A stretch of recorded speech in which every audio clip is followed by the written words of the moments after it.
কোনো বাধাই মানে না, বাবা সবাই রে পাগল বানাইছে।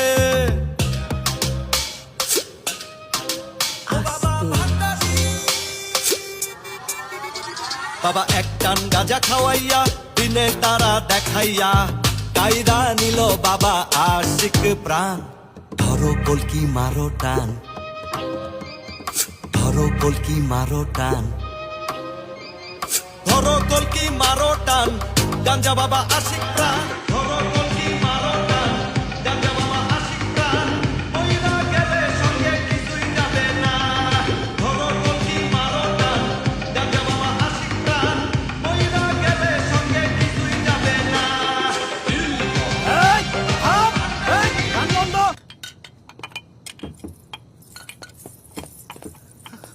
আপনি কে?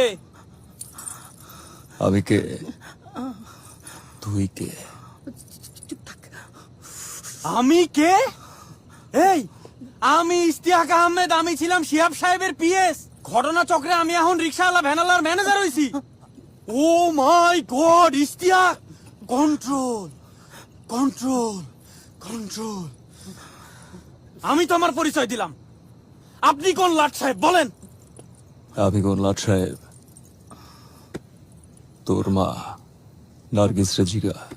এই তোরে কতবার কইছি আমাদের সার্কেল ছাড়া অন্য কাউরে ভাড়া দিবি না। এই আমি কি তোর টাকা পয়সা কম দেই নাকি দেই না?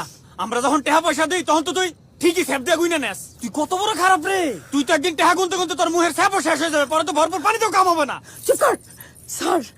স্যার স্যার আমার ভুল বুঝছেন না স্যার। স্যার আমি তো জানি আপনি 6 বছর লেগে জেলে গেছেন। 6 বছরের ভিতরে তার আপনি আইতে পারবেন না। এর জন্য আমি সাতার বাড়ি খালি ফালায় রেখে কি করবো স্যার? এর জন্য ভাবলাম আপনি সেল থেকে ফিরা তো আপনার হাতে টাকা পয়সার অভাব হইব। এর জন্য আমি পার্টি বসায়া টাকার ব্যবস্থা করতেছি। টাকা উঠলে আপনি আসলে সব আপনার কাছে তুলে দিয়ে দেবো স্যার। বাহ,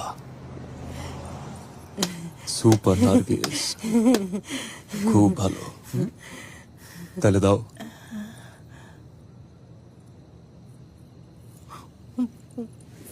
স্যার স্যার আমার মাফ করে দেন স্যার, আমার ভুল হয়ে গেছে স্যার, আমার ভুল হয়ে গেছে।